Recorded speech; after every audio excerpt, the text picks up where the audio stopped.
my fellow comic book collectors, it's Alan, the Comic Collector Geek, and this is part 4 of this newest unboxing. And we're going to get into some pretty heavy books, like this bunch. And when I say heavy, the reason I say heavy, I mean weight-wise. This first book is actually a real book, and it's a key book that I've been trying to get for the longest time.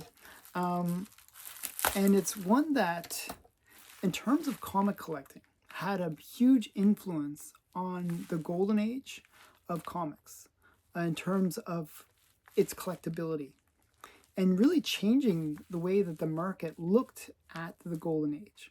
This book is huge for that. And you're probably wondering, what book could I be referring to? And it's not a comic book. It's an actual book. And it's a very heavy one. It's like, got some weight to it. And it's this one, the photo journal. So this is the Gerber guide, and this is the first part. It was actually 2 volumes of the Gerber photo journal, and basically, so volume 1 and volume 2. I think volume 1 goes from what does it go from? It's A to J, and then the second volume is K to Z. And it really covers a lot of the major books that, it's basically a photo journal of all the books from the Golden Age. And what Gerber did was he didn't have all the covers. He would go around to all the different collectors, and he would take pictures of their collections and basically create a compiling of all the comics that were known to exist. And sometimes they wouldn't have a photo for a comic, and they would just leave a blank slot in where they knew that there was a comic, but they just didn't find a copy of the cover. But the cool thing about this book was it really changed the way collectors looked at comics, because back in the day, you get like the Overstreet guide, and in it, you'd have a few pictures, but for the most part, there wouldn't be that many pictures. And so you'd see things like Detective Comics 1 through 5, and there would be a certain price. Detective Comics 6 through 10, and it'll be a different price, And a lot of comics were done that way, where really it was like a whole run would be like the same price. And what happened was, once this came out and people actually saw some of these unique covers, like for example, if you look at Contact, which is right here, this is Contact.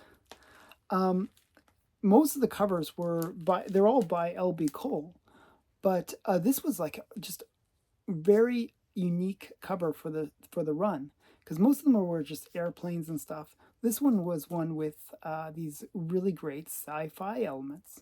And so when people saw that, all of a sudden this book became a hot book, because it was so unusual for the series.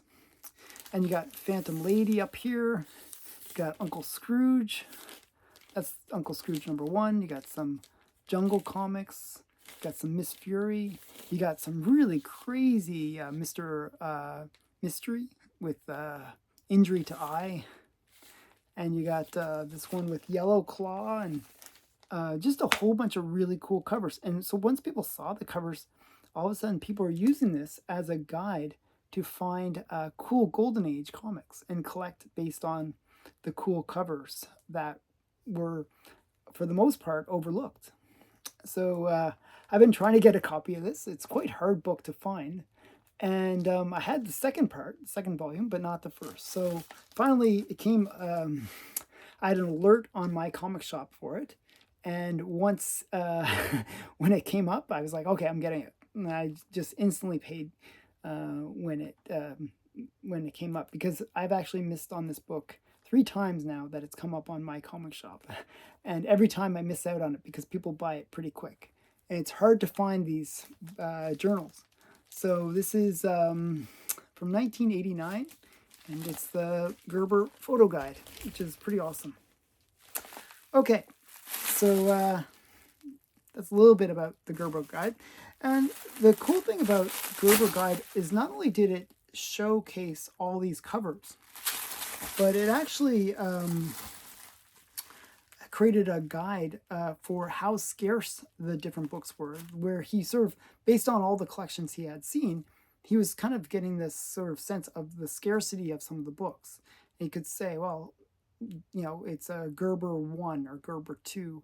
And the higher the number, the more scarce it is. Like a Gerber 11 is almost a comic that you never see. It doesn't exist almost. 1 or 2 copies known to exist kind of level. So he created that scale where, you know, you could say, okay, this is a Gerber 5 or a Gerber 7. And, you know, that would add extra weight to the value of the book, where you say it's a Gerber 7, it's super rare, you gotta, it's a good one to pick up. So, very interesting thing about Gerber. Okay, so I'm not sure what this next one is, but it's well wrapped. I can tell you that much. Okay. And it's in this big thing. Oh, okay. So actually I mentioned this in the previous video. So this was an Instagram claim sale. I have to censor this. Where I picked up Woodwork. Oh, okay. Well, okay, gotta censor this a little bit. I didn't realize. Okay, Woodwork number 4 and a 9.2. I think this is the highest graded copy for this book. And I picked it up for a great price because it was a claim sale. It was just like, and they kept on lowering the price. So it was pretty great. So I got it for a really good price. 9.2 Woodwork number 4. And in the previous unboxing, previous part of this unboxing, I showed Woodwork number 1. And this one kind of reminds me a little bit of a Star Wars homage. I think it's trying to be a Star Wars homage with like the Darth Vader like kind of guy in the background and like similar kind of Star Wars-y kind of style there. And does it actually say that? Wally Wood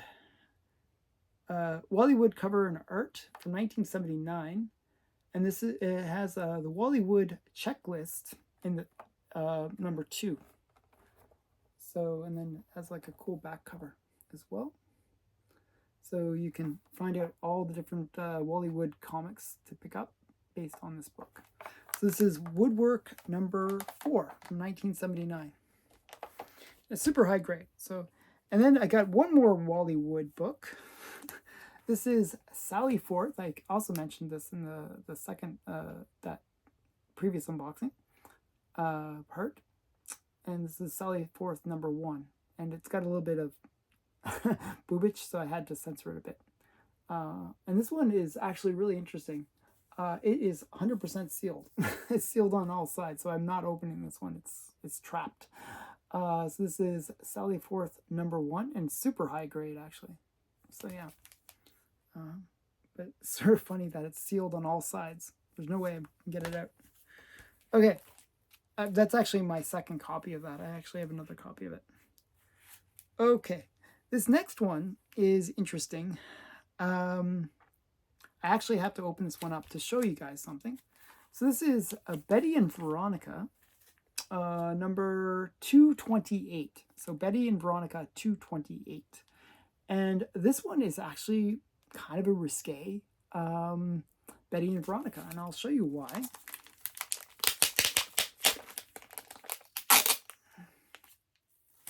Tape over there.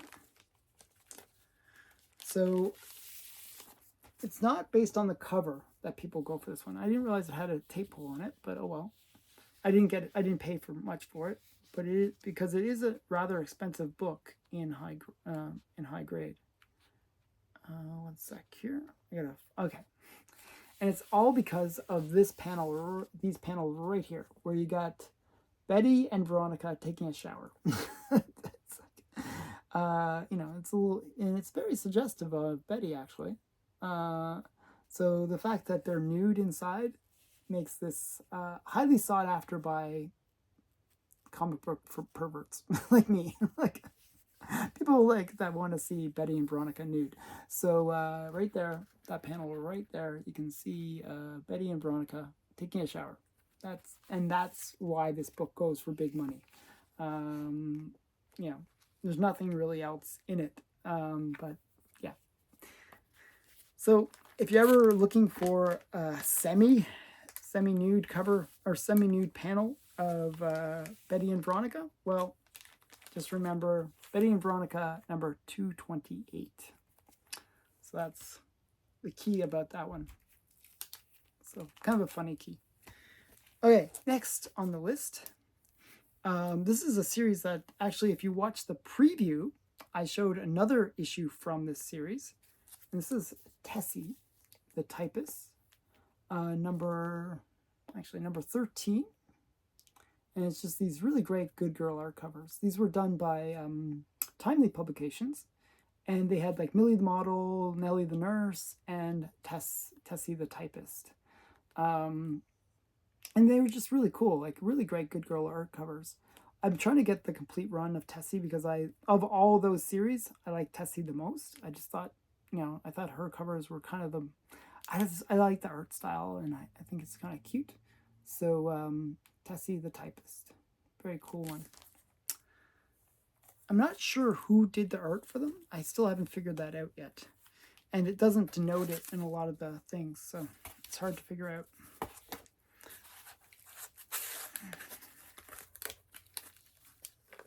And those would be from like, I'm thinking like 1940, like late 40s, 1948, 49.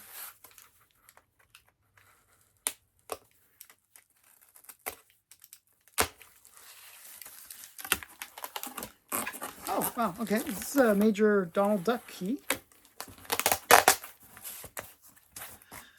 Okay, let's see. I gotta get rid of all the tape.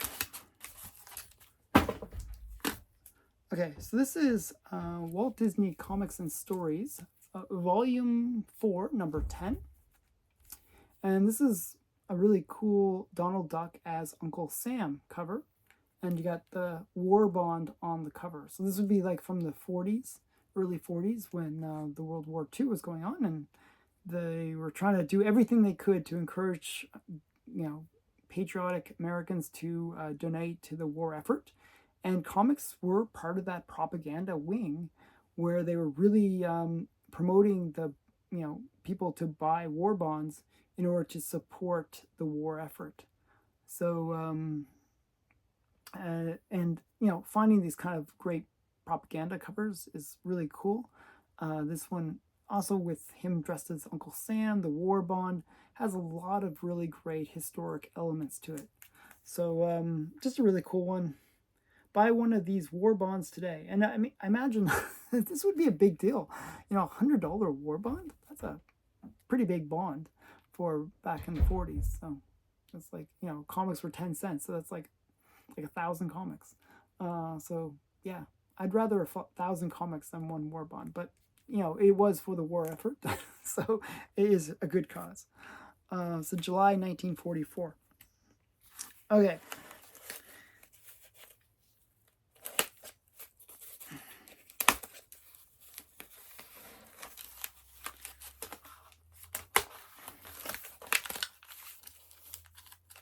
Okay. One second. Grab. No, I can grab it. Okay. I'll leave that. So another thing that I collect, I do go after certain cover artists, and I do collect magazines. And this is a magazine with a really great cover artist. I like the Good Girl art covers. And this is a Peter Dribbin cover. And another thing that I like is covers that feature magic. So this has a really great cover artist. Peter Dribbin did a lot of these classic pinup covers. And this is Whisper. I'm not sure what issue number it is. Doesn't say. Actually, I've read the interior of this one, strangely enough. I found it online. It has like Harlem... stories about Harlem and about the elections there as well, and it's just like got a lot of interesting history to it inside. Some of it I couldn't really relate to because it's history that well beyond my time period. But this is a really great Peter Dribbin cover. And it was just like a regular magazine inside, basically. Pinups and stuff like that inside. But just a really, I love these art covers. I think they're really cool. And so, yeah, what does it say? Sex Behind the Iron Curtain, 10-cent thrill suckers unlimited. Can thoughts kill? It's like crazy stories inside, too. I just really like this Peter Dribbin cover. Magic kind of style. Okay. So, this next one. Okay. Okay, so sometimes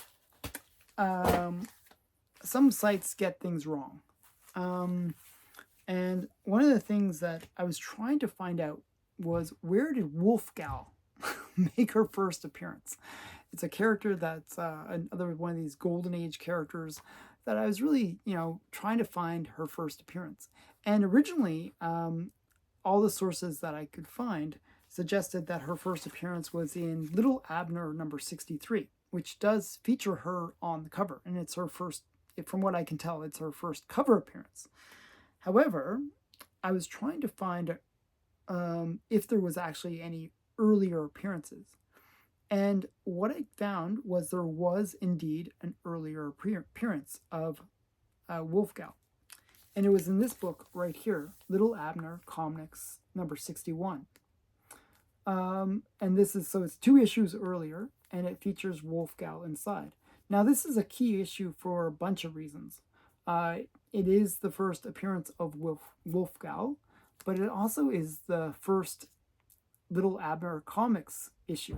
Now you're thinking, why is 61 the first? Well, it was titled something completely different before, like Comic Caravan or something like that. And it basically ran up till issue 60, and then it switched its title to Little Abner. And it actually had like several things that kind of offshoot from it. And Little Abner was one of them. So this is Little Abner 61, so first Little Abner title.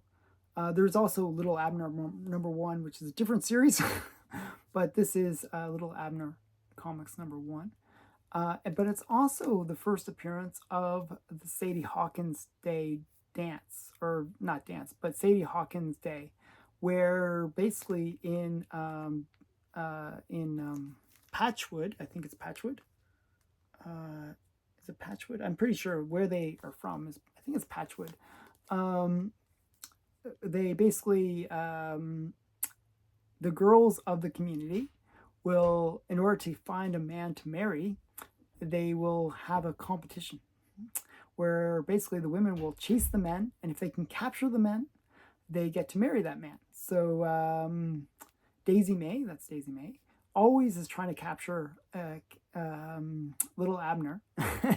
So they'll have the girls working out and like exercising to try to get in shape so that they can catch these poor men who don't really want to get married, and they'll chase them all over the place. And that's what this one is. So that's one of the keys. That is Sadie Hawkins Day story. And also it was the if you watch the Little Abner movie, this is the basis for the movie. So the movie came out, I believe, in the 50s or 60s, somewhere around there. I watched the movie just recently. I just don't remember when it came out. And it's based on this comic. Another interesting thing about this comic is that it features Basil Wolverton art. And basically, in it, he draws the most ugly woman in the world, and he draws this really very Basil Wolverton style girl, and with the crazy face, with messed up teeth, really ugly girl. And it makes everyone everywhere pass out, basically, because she's so ugly. So it has a lot of cool key things about it. So this is Little Abner Comics number 61. Just a very cool book altogether, from October 28th, and I'm not sure what year.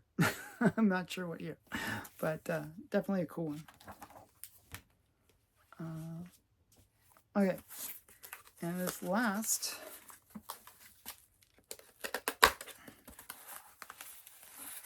can't quite get it. Okay. Oh, wow. Okay. So one of the vendors on eBay that's really great, and I almost kind of don't want to tell you about him because if you guys know about him, you'll buy all of his stuff and bid me up on the auctions. But I have to tell you, I'm open and honest. So there's a really great vendor on eBay called Blizzard, and this next box is some comics that I won from his auction, and you can see he's got some pretty cool comics that he's selling. There's Police Comics #1, Wonder Woman #1,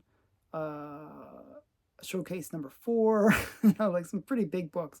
Captain America #1, so pretty big books. Well, he does auctions every week, and you can sometimes get some really awesome deals from him. If you're lucky, he always starts all of his auctions at $1. So if you're lucky and you win the bid, you can get a pretty great deal from him. Sometimes the bids go pretty crazy because he is a well-known vendor. But I picked up 2 books from him that I was super excited. And they're both from the same title, actually, strangely. And I'll show you them. And I got them for a really great price, like maybe a third of market. So I was really quite happy. Under like $70 kind of level. And it's Super Mystery Comics. Now, this is another one of these underrated titles. This is Super Mystery Comics. I'm not even sure what issue number. It doesn't say. It's like volume. Like Super Mystery Comics used like a volume issue number kind of strategy. But they had just amazing covers. Lots of bondage covers. Some pretty violent covers as well. And I've been trying to pick a few of these up just because I think they're quite cool. So this is Super Mystery Comics, and you got this girl in bondage in the red dress at the bottom there. I thought this was really cool. So there's that one. So I picked up that one from him. I'm not sure. Oh, that's the guy's hat. I was like trying to figure out what this was. It's the guy's hat. Okay. And then we got another one. Another girl in the red dress. She's being held in the background. But you got the main guy. And he's in bondage too, and he's like tied to this chair, and he's got, I don't know what's going on with his, he's got like these things on his legs, like maybe they were bindings that had been used to kind of pin him to the chair or something, but he's like kicking this guy, and it's just like he's breaking free from his bondage, and it's just a really great cover. So this is another Super Mystery. Again, I don't know the issue number, but I think it's, okay, so I think, I'm going to guess. I think this is volume 7, number 3, because on the back, the reason I say that is it's 7-3. So I'm thinking it's volume 7, number 3. And I think this is volume 6, number 6, because on the back, 6-6. So I'm guessing. But I might be right based on the stickers. So yeah, volume 6, number 6. As I said, they use this weird volume system. And I'm not even sure how many issues per year that they would do, if it was 12 or if it was 6 or whatever. So Super Mystery Comics Volume 6, number 6, just really great covers. And I have like about 5 or 6 now from the series, and some are really great covers. Okay. So that's it for this part. I hope you enjoyed this. I'm trying to spend more time with each comic so you can kind of get a little bit of the history and stories behind them. If you like this kind of content, please give me a thumbs up and give me some feedback. Tell me in the comments below what you liked in this unboxing. And please remember to subscribe to the channel. Thanks again. Bye.